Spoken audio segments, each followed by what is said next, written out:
Welcome to another edition of Whiskey Wheels and Wrenching. Today, what we're going to do is we're going to put an inch to inch and a half leaf spring suspension on this old YJ here.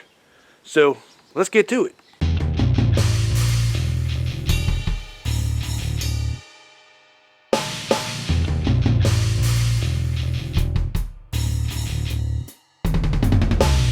Whiskey! This here's Clint. And wrenching! Whiskey! Wheels! And wrenching! And this here's Jim Bob. Right now you're watching Whiskey, Wheels, and Wrenching.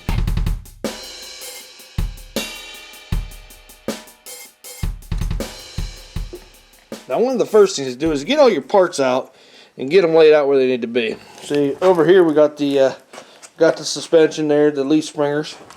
And then here, we got a whole bunch of nuts and bolts. One important thing to keep in mind is these U-bolts, these two are wider than these ones. The reason is, we'll show you later, is that they have to go over a certain part of the axle. These here come in, these are separated, so you just get a bunch of them, and you get these here. Now, why do they have that split in there, you're wondering? Well, it's funny you should ask. Because this kit here actually comes with what are called greasable bolts. What's nice about them is they got a grease fitting in the end there. Get some focus. There we go. And then you can see there's a hole in the bolt. So you can put your grease, shoot your grease through the grease gun into here, and it comes out in here, and it keeps everything lubed up so nothing dry rots. These here, I went and already stuck these together. Now in these bolts, in this bag of bolts, comes these bolts here, which are regular ones. They're not greasable. So keep in mind that you want to only use the regular bolts in these middle holes here. So you put one of them black spacer things in there, and then these are set up and they're ready to go. And you got these ones here that go through the eyes here on there, somehow like that. They get pushed in there or something, I don't know. So, got a lot to do today. Something else I went ahead and did was went and shot a bunch of WD-40 in all of these bolt holes here on the original shackles, because we want to hopefully get those things out. Up, and there's the other set. There's a bunch in the back there too, and it's going to be a long day. Alright, first thing we did was we got it jacked up there. We put the jack underneath the pumpkin back here, got it up in the air. Then we got some jack stands underneath the frame to keep it up.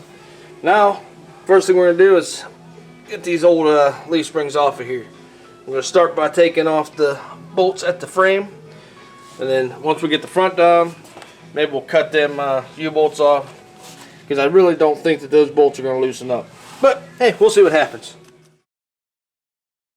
This is not a good sign of things to come. No.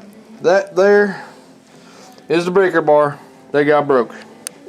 As with most things, you find problems along the way. Here we got a hole in the frame, so cut us a piece of metal, grind it down there, got to patch that hole up, spray over it, look good as new. Alright, here's where we're at. This one here, I ended up having to grind the bolt off of, and took the plasma cutter and burnt the shackle all apart because this bolt here, which you can kind of see right there, right there. That bolt right there was frozen inside that rubber, which is a common thing with these shackles. Took the plasma cutter, we cut the U-bolts off. So now it's out. The problem we're running into is back here, where this bolt here hits against the tank. So we're going to have to drop the tank tomorrow to get us some room to get that thing out of there. Oh, it was a long day. Got that little patch made on there. Looks like shit, but after it gets a little mud on it, you won't be able to tell. So, back to work in the morning. Alright. Well, here we are for day 2. I'm going to try to get this side off. Hopefully it's not near the hassle the other side was. The worst part of it is once you get this out and that bolt there out, there's right there. To be cutting the U-bolts is easy. It's just getting that damn bolt out of there when it's seized in that rubber. I mean, I guess you could say the same for the back thing too, but But then, like I said yesterday, the big problem is you got to drop the tank just to get the damn top of the shackles out, and you got to replace the shackles because we got bigger shackles. So, yeah. All right, let's see what happens. All right, same as the other side. That bolt there will not move. However, that bolt there was able to get the nut off. I haven't tried the top one yet, but it should be about the same. So instead of pissing around, we're just gonna go ahead and burn the shit out of that. Use the plasma cutter, cut right across that. Can't see what I'm doing here. Cut right across here, and just cut the whole damn thing off, just like we did yesterday. Instead of trying to sit there and beat ourselves up and try to get those nuts off, it doesn't really work. All right, get to it. Yep, next thing we're gonna do is we're gonna take these, where are they at? I can't see. Oh, let me get down here. Oh, it's getting old for the birds. We're gonna take these right here, these bolts out.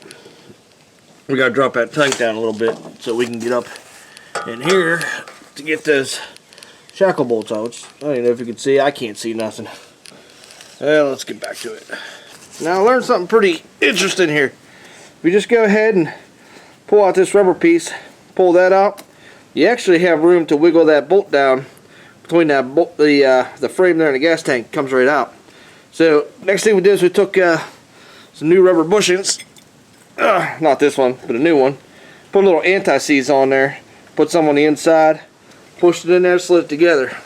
Now it's time to take the shackle here. I'm going to hold it with one hand. This here, put this new one up in here. Now you want to remember that tilt goes towards the back. Now when you're doing the back ones, you want to put the front shackle in, or the front of the spring into the fixed shackle. It's not always easy because sometimes you bend them a little bit whenever you're taking the old ones out. But we got it in there. Hopefully we didn't damage any of the rubber. So now we're going to swing back here, get this, where is it? That back shackle there, or the back part of the spring, up into that rear shackle. Once you get that back in place, leave everything loose. You want to put your U-bolts on. Make sure that you reuse your old plate and it goes on the bottom. Now keep in mind that these round down towards the ground. That's easy how to remember it. Round down towards the ground. Now there's a little nipple up here on your springs that has to go in a little hole inside that little mount there on the axle. So be careful when you're putting it back together that all lines up. Now one of the problems we were having is that down here is a hole in this plate, and then there's a nipple on the spring, and they weren't lining up. And what the problem was is the axle had to move back in order for it to line up, and that just wasn't happening. So what we did, took a ratchet strap, hooked it on the rear bumper there, around the axle, cranked her shut, and that slid it back, and then we got the bolts tightened down. Now it's in place. That's a pro tip right there for you. Alright, it's all tightened down, everything's greased, and as you can see, it's definitely sitting up a little bit higher than it was. So let's take a look at the numbers and see where we're at.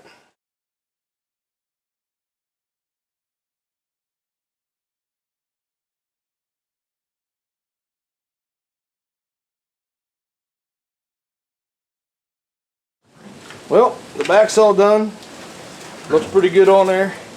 Definitely gave us, get the license plate out of there. Don't want that seen. Definitely gave us some lift, which is good. But next thing's next. Got to do the front. The problem is I don't feel like doing it today. So the front is gonna have to wait for another day. So stay tuned. Come back. This is wrenching on the YJ. We'll see you later.